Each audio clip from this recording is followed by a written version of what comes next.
मुल्क की आज़ादी को 75 साल पूरे होने को हैं, लेकिन हिंदुस्तान में मुसलमानों का एक बड़ा तबका अपने आप को पासमानदा महसूस करता है। हाल ही में हैदराबाद में पीएम नरेंद्र मोदी ने पासमानदा मुसलमानों से जुड़ा एक बड़ा बयान दिया है, जो काफ़ी अहमियत रखता है।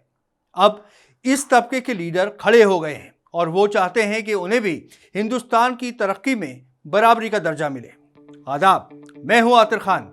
देश और दुनिया की बड़ी खबरें लेकर हम हाजिर हैं। आइए सुनते हैं हेडलाइंस। पसमानदा मुसलमानों के बीच काम करेगी बीजेपी। पकड़ बनाने पर हो सकता है पार्टी को बड़ा फायदा। बातचीत से ही निकलेगा मुसलमानों के मसलों का हल। पीएम के पसमानदा मुसलमानों पर बयान ने जगाई नई उम्मीद। बिजनेस वुमन अलीमुन्निसा की कामयाबी को पीएम मोदी ने सराहा। हिंदुस्तान में मुसलमानों की एक बड़ी आबादी है, जिसके तकरीबन 85% लोग अपने आप को हुकूक से महरूम महसूस करते हैं। मुसलमानों की उसी पसमानदा आबादी के लिए पीएम मोदी ने पिछले हफ्ते हैदराबाद में हुई बीजेपी की एग्जीक्यूटिव मीटिंग में खुलकर कहा कि यूपी में अपनी कामयाबी से बीजेपी को सीखना चाहिए और पसमानदा मुसलमानों के बीच जाकर काम करना चाहिए। उन्होंने कहा कि यूपी के नतीजे हमें बहुत कुछ सिखाते हैं। उनका इशारा था कि बीजेपी किसी भी तरह पसमानदा मुसलमानों को नज़रअंदाज ना करे, बल्कि उनके बीच जाकर उनकी ज़रूरतों को समझे और उन्हें पूरा करे।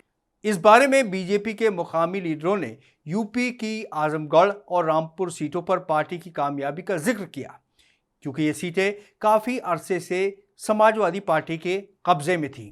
हालांकि इससे पहले भी पीएम अपनी तकरीरों में बार बार कह चुके हैं कि पार्टी का मकबूल नारा उसी वक्त पूरा होगा जब सबका साथ, सबका विकास और सबका विश्वास का फायदा निचले तबके तक पहुंचेगा और इनमें हर तबके को शामिल करना होगा।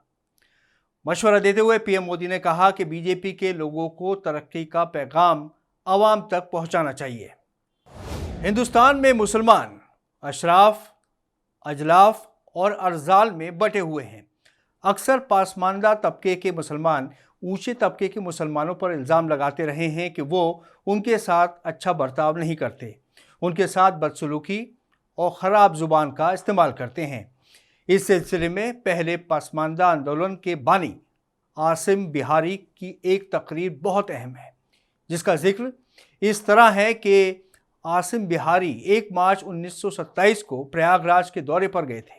वहाँ उन्होंने पसमानदा मुसलमानों की तकलीफ़ों और दुश्वारियों का सिलसिलेवार बयान किया। उन्होंने कहा कि उनको पता है कि उनकी सख्त ज़ुबान पर बहुत से लोग एतराज़ करेंगे, लेकिन उन्होंने कहा कि वो उतना ही सख्त रहेंगे जितनी सख्ती सच्चाई में है। उन्होंने कहा कि वो नरमी और सब्र भरे लहजे का इस्तेमाल नहीं कर सकते।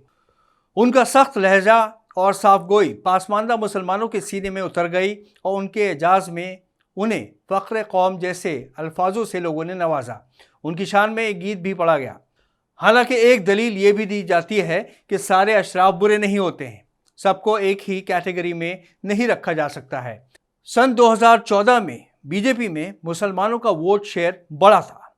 अगर पार्टी की पकड़ पसमानदा में बढ़ जाती है तो अगले लोकसभा चुनाव में उनको फ़ायदा मिलेगा। अगर पसमानदा तबके और ख़ास तौर से मुसलमानों तक सरकारी स्कीमों के फ़ायदे को पहुंचाया जाएगा तो जाहिर है इसका असर होगा, मुखालफत करने वाले महरूम रह जाएंगे।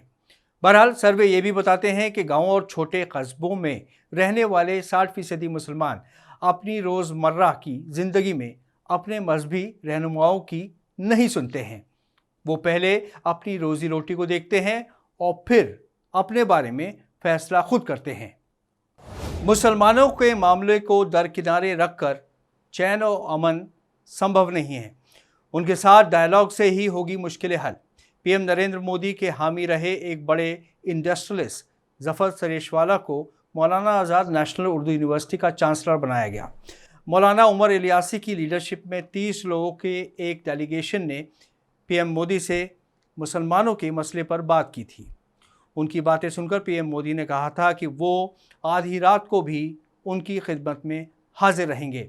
मुसलमानों के इंटेलेक्चुअल तबके ने भी हमेशा बातचीत पर जोर दिया है, लेकिन ऐसा लगता है कि सियासी पार्टियां और मफाद परस्त लोग दूरियां कम नहीं करना चाहते हैं, क्योंकि अगर ऐसा होता है तो उनकी सियासत की रोशनी में दम नहीं रहेगा।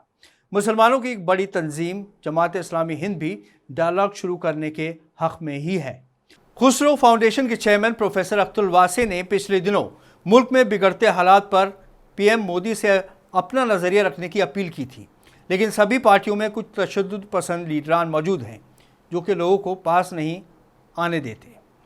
बीजेपी की शक्ल कुछ ऐसी बना दी गई है कि लगता है कि इस पार्टी को मुसलमानों की फिक्र ही नहीं है। मगर हाल फिलहाल में अगर किसी पीएम ने पसमानदा मुसलमानों के बारे में कोई बात कही है तो वो है नरेंद्र मोदी। और किसी भी काम के पसमानदा तबके की भलाई की बात अगर की जाए तो उससे किसी को भी इनकार नहीं होना चाहिए, ना ही इसे किसी सियासी मकड़जाल में उलझाया जाना चाहिए। पीएम मोदी का यह बयान पसमानदा कम्युनिटी की तरक्की के मुद्दे की संजीदगी को बढ़ा देता है। पसमानदा मुसलमानों के उन लीडरों को भी इससे वज़न मिलता है जो अपने तबके की तरक्की के लिए जद्दोजहद कर रहे हैं।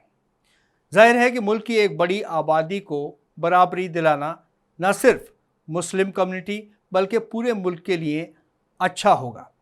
उनकी सलाहियत और काबिलियत के मुताबिक स्पेशल प्रोग्राम तैयार किए जाएं ताकि वो तालीम और रोज़गार के मैदान में आगे बढ़ सकें। उनकी पुरसहाली दूर करने का यही एक रास्ता है। पीएम के बयान से ऐसा आश्वासन मिलता है कि सरकार मुसलमानों की बदहाली को कम करने की तरफ अब कोशिश कर रही है। जहाँ तक सियासत की बात है तो आजमगढ़ या रामपुर के नतीजों को उठा लिया जाए तो ये नहीं कहा जा सकता कि बीजेपी को मुसलमानों ने कितना वोट दिया, लेकिन ये अंदाज़ा ज़रूर लगाया जा सकता है कि बीजेपी पसमानदा मुसलमानों वोट के बगैर इन इलाकों में कामयाब नहीं हो सकती थी। हाल ही में पीएम नरेंद्र मोदी ने असम की बिजनेस वुमन अलीमुन्निसा को महिला उद्यमी का प्रतिष्ठित MSMI राष्ट्र पुरस्कार 2022 दिया है। मास्टर इन बिजनेस एडमिनिस्ट्रेशन यानी MBA की डिग्री के बाद अलीमुन्निसा ने हाई सैलरी कॉर्पोरेट नौकरी की तलाश नहीं की। इसकी बजाय उन्होंने असम के बोंगी गांव ज़िले में एक मसाला इंडस्ट्री लगाई और कई अन्य महिलाओं को रोज़गार देकर आत्मनिर्भर बनाने में अपनी तरबियत और अक्ल का इस्तेमाल किया। इसके लिए पीएम मोदी ने भी उनकी काबिलियत के जज्बे को सराहा है। आज अलीमुन्निसा की IN स्पाइस इंडस्ट्रीज़ में बने हुए मसाले प्रोडक्ट्स के असम और पूरे पूर्वांचल इलाके में लाखों ख़रीदार हैं। अलीमुन्निसा ने आवाज़ द वॉइस को बताया कि वो स्कूल और कॉलेज के दिनों से ही आज़ाद ढंग से कुछ करना चाहती थीं। वो बताती हैं कि उन्होंने निजी या सरकारी महकमों में काम करने का मन नहीं बनाया। वो अक्सर व्यापार मेलों और कार्यशालाओं में जाती थीं, जहां उन्होंने देखा और सीखा कि कई प्रकार के बिजनेस हैं जिन्होंने जल्द मुनाफा कमाया और एक बड़े बाजार पर कब्जा किया। अलीमुन्निसा ने सरकार से मिली मदद के बाद 2018 में AN स्पाइस इंडस्ट्रीज़ का व्यावसायिक उत्पादन शुरू किया था। अब उनकी कंपनी को FSSA, ISO 9001 और HACCP सर्टिफिकेट मिल चुके हैं, जो उत्पाद की गुणवत्ता और ग्राहकों की संतुष्टि के आधार पर दिए जाते हैं। अलीमुन्निसा ने बताया कि वो सीधे किसानों से कच्चा माल इकट्ठा करती हैं और ख़रीदारों को बढ़िया माल बनाकर देती हैं। उनकी कंपनी अचार, स्क्वैश, जूस, जैम और जेली, चाय उत्पाद, हरी पत्तीदार सब्जियां, चावल, विभिन्न मसाले और सॉस बनाते हैं। नेशनल अवार्ड के बारे में अलीमुन्निसा ने कहा कि पीएम मोदी के हाथों से मिले अवार्ड ने उनकी जिम्मेदारी और बढ़ा दी है। अलीमुन्निसा की यह सक्सेस स्टोरी कई और ख़वातीनों के मुस्तक़बिल के लिए एक मिसाल कायम करती है। इस हफ्ते इतना ही। अगले हफ्ते फिर हाजिर होंगे नई खबरों के साथ। आदाब।